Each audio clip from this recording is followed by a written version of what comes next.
اخويا حبيبي، حاولت اتواصل معاك كتير بس ما كنتش بترد. حبيت افرحك واقولك ان مبقاش فيه لازمه للسفر. انا جالي مبلغ كبير جدا من ورث جوز الله يرحمه. كل شهر هبعتلك اللي انت عايزه، وانت كام شهر وانزل، مش محتاجين غربه تاني. الحمد لله. ايوه يا اخويا، بعتلك الفلوس اللي انت عايزها.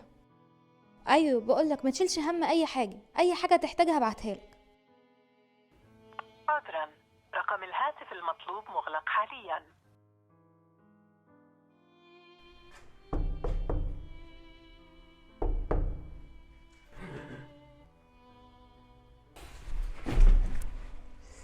يعني كل الفلوس اللي كنت بتبعتيها يا اختي دي فلوس شقتك؟